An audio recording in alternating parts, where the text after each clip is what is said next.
Update 44 ESO brings with it a new system, the Endless Dungeon in Apocrypha, and you can get a whole heap of new furnishing items from running this. Let me show you what there is.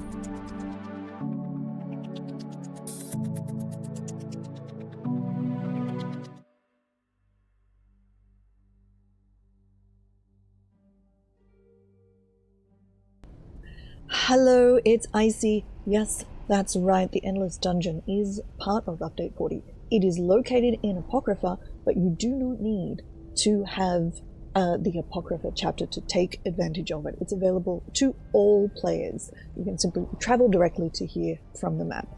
But if you're in here, you can run this Endless Dungeon to get rewards in order to purchase a whole heap of wonderful goodies, of which there are a lot of housing items. So let's take a look here over at the one of the two vendors. So make the risky run through the water. The books build up. Oh my gosh, that's so creepy. I had not seen that before. That is so cool. And we'd speak to a flyer. So you need to use another new currency to purchase things from here. So this currency is earned from running the Endless Dungeon. You get it's something like 220 per stage when you kill when you kill a boss at the end of each stage, and then it ramps up from there. So let's have a look at the different furnishing items. Some of these are absolutely unique to here. You cannot buy them for crowns. These are the only place you can get it. So the apocryphal pedestal, just lovely. Some of these are just the apocryphal drawing rack paper. My apologies. You could get that one. I have run an Endless Dungeon twice, on once with a friend and once on my own so far. So I already have 6,000 written. What are these called? I don't even know what these things are called. I have 6,000 currency to spend in here if I wanted. So that's the drying rack paper, which is really cute. Then we have the apocryphal pedestal, which is also great. Then we have an apocrypha languid plant tentacles. Moving tentacles. Now these are expensive. 20,000. This will probably take a while and you'll need to really dedicate your time if these are the ones you want. You know what? For a particular build, I have a build in mind. I think these would be amazing. So we have a windowed eye, or an eye window, which is really fantastic. And I want to see what people do with that.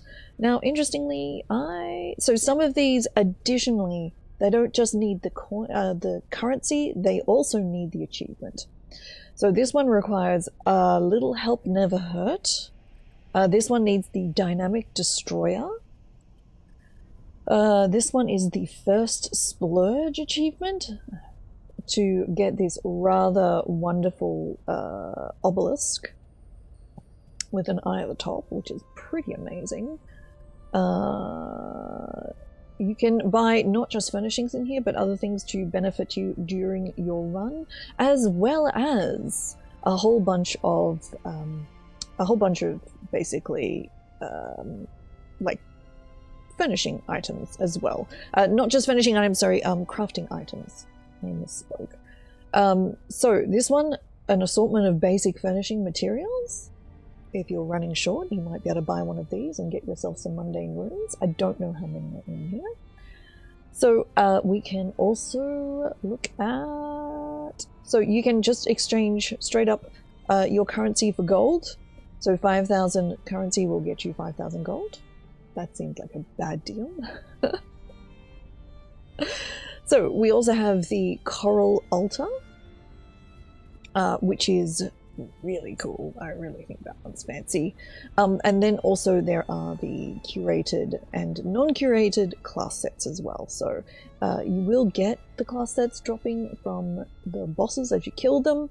So, but if you're not interested in furniture at all, of course you could use your furnishing, your currency points to get these.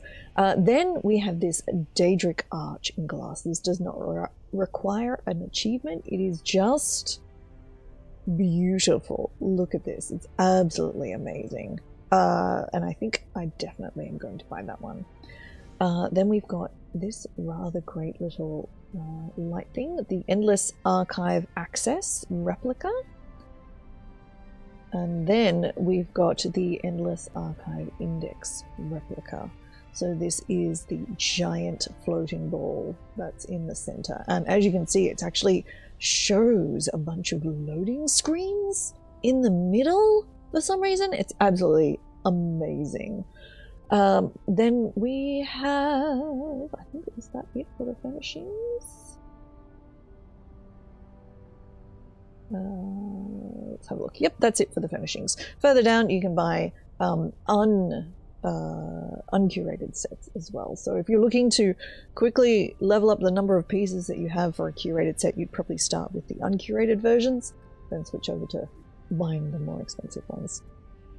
Drops in the Endless Dungeon are curated, by the way.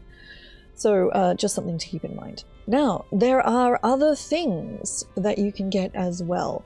So there are furnishings that drop in the Endless Dungeon itself that are not listed here. So I've managed to pick up, I think, one so far, and it's a pipe. So let me show you what, actually, can you see? Oh yeah, they're in here too. See these green pipes? These sort of pipes that you can see spiraling around the pillars in the background.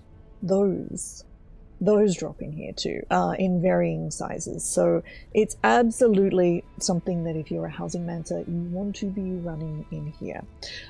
If difficulty-wise, I would have said that the first, you can come in as a duo, a person and a companion, or solo. Difficulty-wise, I would have said the first segment is equivalent probably to a normal dungeon.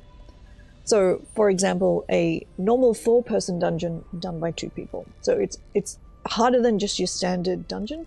The boss at the end was, at the end of the sort of all of the rounds, was significant. She was difficult, and you definitely need good self-heals, and or you probably do actually want to bring somebody who's an actual tank. Going on from there, it got definitely progressively more difficult as you went through. So if definitely a substantial challenge. If you're already running vet dungeons solo, you should have no problem. If you're running veteran dungeons, I would say the difficulty level was more equivalent to the amount of damage required and coming in of a veteran DLC dungeon as you get up.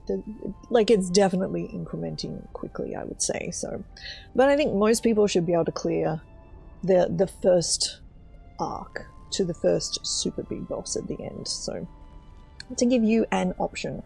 But also the furnishings I think you can drop from anywhere and any bosses as you run through as well. So it is definitely a thing where you want to do it, run through, get as far as you can, maybe the next day come back and try again. And then just, if you're farming for furnishings and you're farming for the currency, that's definitely something you could do. The currency is actually called Archival Fortunes.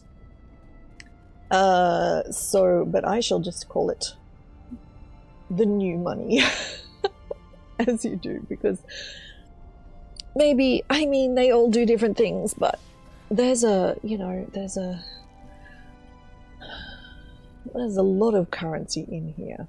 So, thank you so much for joining me. I very much appreciate it. I hope you found this useful, and I hope I've given you a reason, if you're a housing mancer, to run the Endless Dungeon. Did I enjoy it? Oh yes.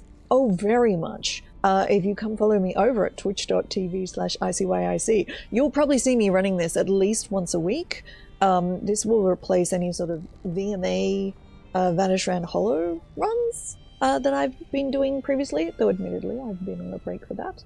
I'm going to be doing this, probably both solo and with other people, and with companions. I think that will be very fun as well, so do come along and see those runs. And also, if you like housing, come follow me over on Twitch as well, because I do an awful lot of that. Thank you very much for watching. Let me know if there's anything in particular you saw in there, or if you have any plans to use any of these furnishings in any of your builds. I'm Icy. Thank you for watching, and I will talk to you next time. Bye.